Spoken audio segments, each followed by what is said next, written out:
Hello everyone, CGPSC ABCD में आप सभी का फिर से एक बार स्वागत है। छत्तीसगढ़ लोक सेवा आयोग के द्वारा जो भर्ती निकाली गई है सुपरिटेंडेंट अर्थात अधीक्षक की, उसी के तैयारी के क्रम में ये हमारा वीडियो नंबर 6 है, जो कि बहुत ज़्यादा इंपॉर्टेंट होने वाला है। क्यों इंपॉर्टेंट होने वाला है?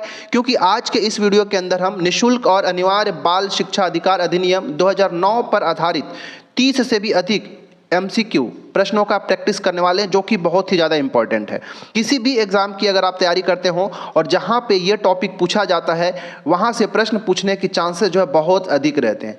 तो RTE एक्ट 2009 के ऊपर ये पूरा आज का वीडियो होने वाला है। बहुत अच्छे अच्छे प्रश्न आप सभी के लिए लेकर आया हूँ, तो वीडियो के अंत तक जरूर बने रहें। अगर चैनल में पहली बार आए हैं तो आप हमारे चैनल को सब्सक्राइब कर लें, वीडियो को लाइक भी करें, दोस्तों के साथ शेयर भी जरूर करिएगा। इस वीडियो का अगर आप सभी को PDF चाहिए तो आप हमारे जो टेलीग्राम चैनल है CGPSC ABCD का जरूर ज्वाइन कर लीजिएगा, वहाँ पे मैं इसका PDF भी प्रोवाइड करा दूंगा। तो चलिए लेट ना करते हुए आज के इस वीडियो की शुरुआत करते हैं। आपको वीडियो को पॉज करना है, पॉज कर करके सारे वीडियो के जितने भी प्रश्न आने वाले हैं उसको आपको टेस्ट की तरह लगाना है और लास्ट में कमेंट करके बताइएगा कि पूरे में से आपका कितना सही हुआ। राइट, चलिए शुरू करते हैं।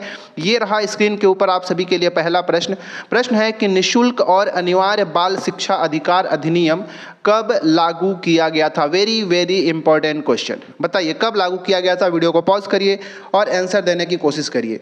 ऑप्शन नंबर ए है 1 अप्रैल 2010, बी है 15 अगस्त 2009, सी 1 जनवरी 2010 या फिर डी 26 जनवरी 2011। क्या इसका सही आंसर है? तो ऑप्शन नंबर ए इसका बिल्कुल राइट आंसर होगा। दूसरा प्रश्न है कि अधिनियम के अंतर्गत कौन सी आयु वर्ग के बच्चों को शिक्षा का अधिकार दिया गया है? ए है 3 से 10 वर्ष, बी 6 से 14 वर्ष, सी 5 से 15 वर्ष या फिर डी 6 से 14 वर्ष। क्या इसका राइट आंसर है? याद रखिएगा ऑप्शन नंबर बी बिल्कुल सही है। 6 से 14 वर्ष तक के बच्चों के लिए अनिवार्य शिक्षा का प्रावधान किया गया है। ठीक है, चलिए बढ़ते हैं तीसरा प्रश्न की ओर।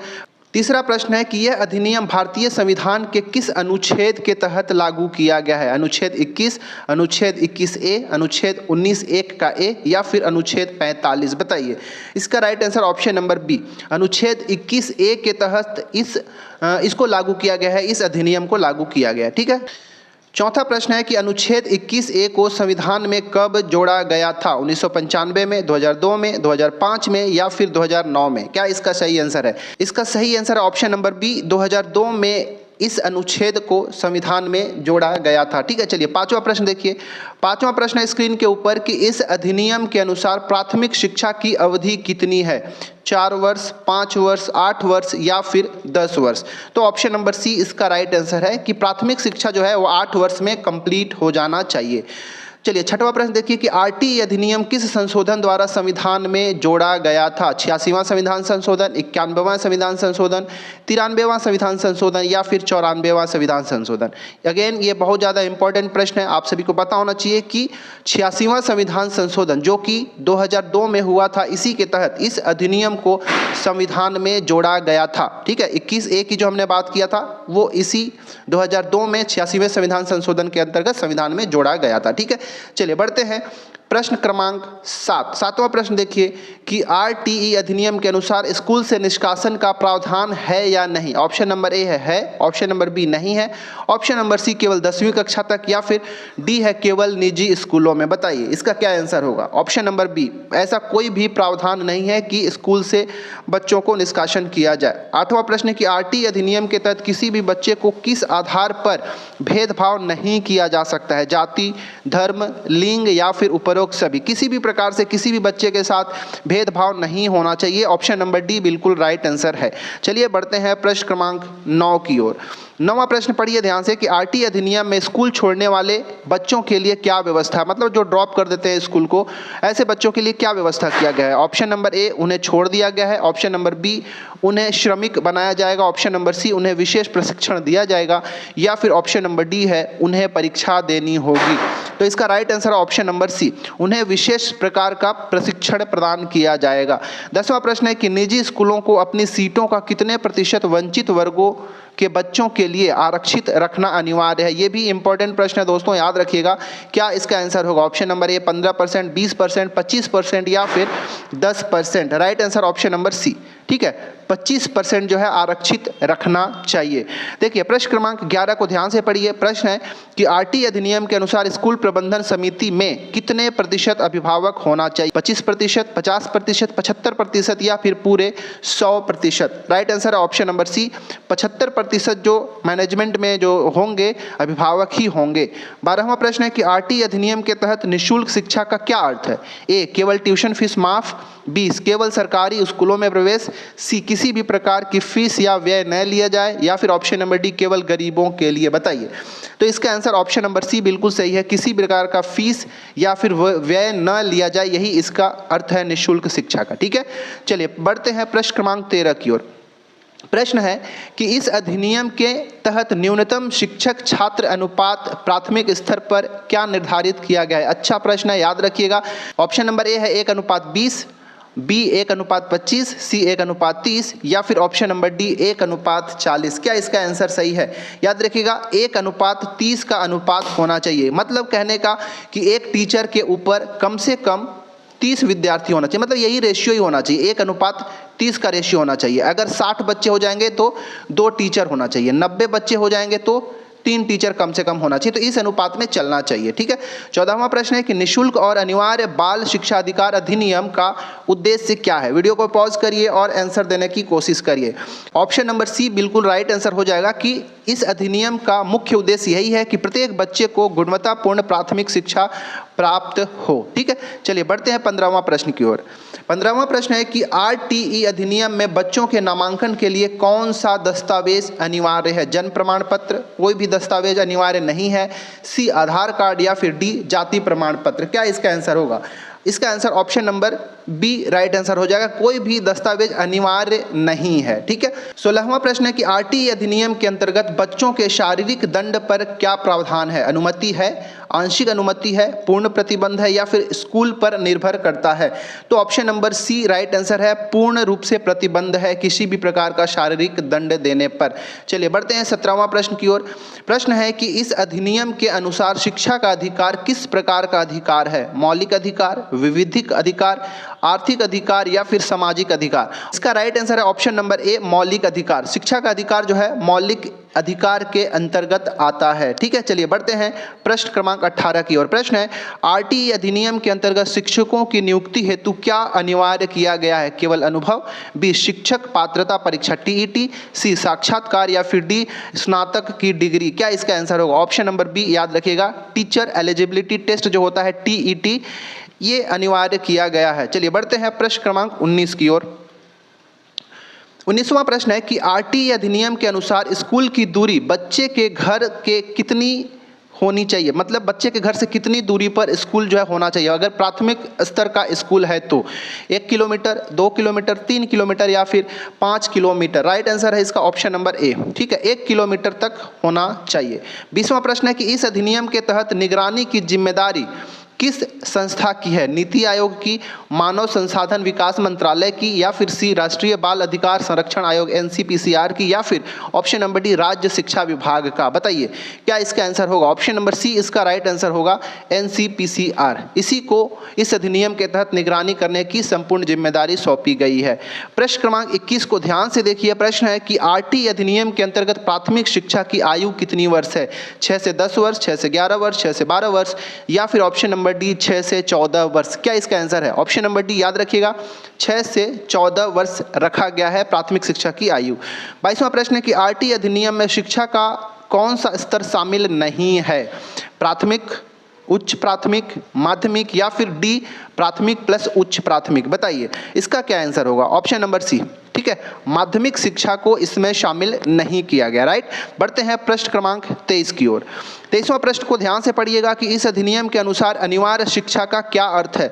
ए सरकार की जिम्मेदारी है कि प्रत्येक बच्चा स्कूल जाए, बी बच्चे की इच्छा पर निर्भर करता है या फिर सी अभिभावक की जिम्मेदारी है या फिर डी केवल शिक्षक की जिम्मेदारी है?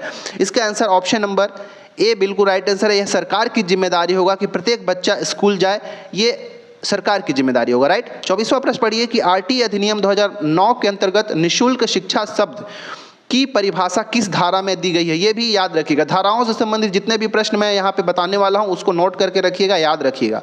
ऑप्शन नंबर ए धारा 2 का डी, बी है धारा 2 का एन, सी धारा 2 का एफ या फिर डी है धारा 3 का आई। अब इसका क्या आंसर होगा? ऑप्शन नंबर सी याद रखिएगा। इस अधिनियम का धारा 2 का जो एफ है वो किसमें क्या उसमें बताता है कि निःशुल्क शिक्षा का क्या परिभाषा होगा। ठीक है, बढ़ते हैं प्रश्न क्रमांक 25 की ओर। प्रश्न है कि आरटीई अधिनियम की धारा 3 के अनुसार प्रत्येक बच्चे को शिक्षा का अधिकार किस रूप में दिया गया है? सांविधिक अधिकार, मौलिक अधिकार, नागरिक अधिकार या फिर सामाजिक अधिकार? बताइए। इसका right answer option number B. ठीक है, मौलिक अधिकार के रूप में प्रदान किया गया है प्रत्येक बच्चे को। 26वां प्रश्न है, आरटीई अधिनियम के अनुसार कोई भी बच्चा किस कक्षा तक बिना परीक्षा के पदोन्नत किया जा सकता है? अगेन इंपॉर्टेंट क्वेश्चन है। ठीक है, याद रखिएगा। 5वीं तक, 8वीं तक, 7वीं तक या फिर 4वीं तक? इसका राइट आंसर है ऑप्शन नंबर बी। ठीक है, 8वीं तक सभी बच्चों को इस अधिनियम के तहत बिना परीक्षा के भी पदोन्नति किया जा सकता है। ठीक है, चलिए बढ़ते हैं 27वां प्रश्न की ओर। प्रश्न है कि आरटीई अधिनियम में शिक्षा का अधिकार सुनिश्चित करने की जिम्मेदारी किसकी है? ये भी इंपॉर्टेंट प्रश्न है। ठीक है, याद रखिएगा, किसकी जिम्मेदारी है शिक्षा का अधिकार को सुनिश्चित करने का? ऑप्शन नंबर ए अभिभावक की, बी विद्यालय प्रबंधन समिति की, सी राज्य सरकार की या फिर डी केंद्र सरकार की? ऑप्शन नंबर सी इसका बिल्कुल राइट आंसर है। राज्य सरकार की ये जिम्मेदारी जो है दी गई है। 28वां प्रश्न है, आरटीई अधिनियम के अंतर्गत स्कूल प्रबंधन समिति एसएमसी स्कूल मैनेजमेंट कमेटी की अवधि कितनी होती है? 2 वर्ष, 3 वर्ष, 5 वर्ष या फिर 6 वर्ष? बताइए। इसका राइट आंसर होगा ऑप्शन नंबर बी। ठीक है, 3 वर्ष इस कमेटी का अवधि होना चाहिए या फिर 3 वर्ष के लिए गठित किया जाता है। प्रश्न क्रमांक 29 देखिए। प्रश्न है कि आरटीई अधिनियम के अंतर्गत के स्कूल में कितने प्रतिशत दिव्यांगजन बच्चों के लिए व्यवस्था अनिवार्य है? ये भी इंपॉर्टेंट प्रश्न है। बताइए। 2%, 3%, 5% या फिर डी 10%? ऑप्शन नंबर सी याद रखिएगा, 5%। ठीक है, शिक्षा के लिए जो दिव्यांगजन बच्चे होंगे उन सभी को आरटीई एक्ट के तहत 5% का छूट होगा, मतलब 5% को वहाँ पे रखना ही पड़ेगा दिव्यांग बच्चों के लिए। 30वां प्रश्न है कि आरटीई अधिनियम की धारा 16 में क्या प्रावधान किया गया है? कोई शारीरिक दंड नहीं, बी कोई निष्कासन नहीं, सी कोई शुल्क नहीं या फिर डी कोई परीक्षा नहीं? राइट आंसर है ऑप्शन नंबर बी, किसी भी तरह का निष्कासन बच्चों को नहीं किया जाएगा, स्कूल से नहीं निकाला जाएगा, ये धारा 16 में कहा गया है इस अधिनियम का। चलिए बढ़ते हैं प्रश्न क्रमांक 31 की ओर। प्रश्न है कि आरटीई अधिनियम के तहत योग्य शिक्षा की शैक्षिक योग्यता निर्धारित करने का अधिकार किसके पास है? इंपॉर्टेंट प्रश्न है। ऑप्शन नंबर ए राज्य सरकार, नंबर बी राष्ट्रीय अध्यापक शिक्षा परिषद एनसीटीई या फिर सी सीबीएसई या फिर D HRD department? Option number B बिल्कुल राइट आंसर है। राष्ट्रीय अध्यापक शिक्षा परिषद एनसीटीई का ही ये अधिकार है कि वही शैक्षिक योग्यता निर्धारित करेगा, योग्य शिक्षक को सिलेक्ट करेगा। 32वां प्रश्न है, आरटीई अधिनियम की धारा 17 के अनुसार शारीरिक दंड और मानसिक उत्पीड़न क्या है? अनुशासनात्मक कार्यवाही है, अपराध है, शिक्षण विधि का भाग है या फिर विद्यालयों का अधिकार है? ऑप्शन नंबर बी बिल्कुल सही है, यह एक तरह का अपराध के श्रेणी में रखा गया है। ठीक है, किसी भी तरह का शारीरिक दंड और मानसिक उत्पीड़न बच्चों के साथ नहीं किया जा सकता। बढ़ते हैं प्रश्न क्रमांक 33 की ओर। प्रश्न है कि आरटीई अधिनियम की धारा 19 में किससे संबंधित है? ये किससे संबंधित है धारा 19? योग्य शिक्षक की योग्यता से, विद्यालय की मान्यता से, सी विद्यार्थियों की आयु सीमा से या फिर डी परीक्षा प्रणाली से? बताइए। राइट आंसर इसका है ऑप्शन नंबर बी। ठीक है, विद्यालय की मान्यता से संबंधित है आरटीई अधिनियम का धारा 19। अगर कोई विद्यालय धारा 19 में शामिल शर्तों को पूरा नहीं कर पाता है, उसके मानदंड को पूरा नहीं कर पाता है, तो विद्यालय की जो मान्यता है उसको रद्द किया जा सकता है। तो यह एक अच्छा प्रश्न है और धारा भी याद रखिएगा, धारा क्रमांक 19। 34वां प्रश्न है कि आरटीई अधिनियम के अंतर्गत कौन सा अध्याय जिम्मेदारियों से संबंधित है? अध्याय 3, अध्याय 4, अध्याय 5 या फिर अध्याय 6? इसका क्या आंसर होगा? ऑप्शन नंबर बी बिल्कुल सही है। ठीक है, जो इस अधिनियम का अध्याय 4 है उसमें जिम्मेदारियों से संबंधित प्रावधान रखा गया है कि किसकी क्या जिम्मेदारी होनी चाहिए। बढ़ते हैं प्रश्न क्रमांक 35 की ओर। 35वां प्रश्न है, आरटीई अधिनियम की धारा 8 में राज्य सरकार की कौन सी जिम्मेदारी नहीं आती है? ऑप्शन नंबर ए मुफ्त शिक्षा देना, बी शिक्षक नियुक्त करना, सी पाठ्य पुस्तक छपवाना, या फिर डी निजी स्कूलों का संचालन करना। ऑप्शन नंबर डी बिल्कुल राइट आंसर है। निजी स्कूलों का संचालन करना ये राज्य सरकार की जिम्मेदारी के अंतर्गत नहीं आता। ठीक है, आखिरी प्रश्न है आज के इस वीडियो का कि आरटीई अधिनियम की धारा 9 केंद्र सरकार से संबंधित है, उसका प्रमुख उद्देश्य क्या है? ठीक है, ए नीति निर्माण करना, बी निगरानी करना, सी शिक्षक प्रशिक्षण, या फिर डी शिक्षण सामग्री का वितरण करना। राइट आंसर है ऑप्शन नंबर ए। ठीक है, नीति निर्माण करना। आरटीई एक्ट का धारा 9 क्या कहता है कि केंद्र सरकार जो है नीति निर्माण करेगा आरटीई अधिनियम के तहत। ठीक है, तो इसका आंसर हमारा ऑप्शन नंबर ए हो जाएगा। तो इस प्रकार इस वीडियो के अंदर हमने 36 इंपॉर्टेंट एमसीक्यू क्वेश्चंस का प्रैक्टिस किया। ठीक है, 36 में से आपका कितना सही हुआ कमेंट करके जरूर बताइएगा। तो पहली बार हमारे चैनल में आए हैं तो हमारे चैनल को सब्सक्राइब कर लीजिएगा, वीडियो को लाइक भी करें, दोस्तों के साथ शेयर भी करिएगा, और पीडीएफ के लिए आप हमारा टेलीग्राम चैनल को अवश्य ज्वाइन कर लीजिएगा। अच्छे से तैयारी करते रहें। कुछ भी डाउट होता है तो आप सब टेलीग्राम में भी मैसेज कर सकते हैं, या फिर कॉमेंट बॉक्स आप सभी के लिए ओपन है, वहाँ भी कॉमेंट कर सकते हैं। मैं कोशिश करूँगा कि आप सभी का डाउट जो है क्लियर कर सकूँ। तो अच्छे से पढ़ाई करिए। Thanks for watching our video.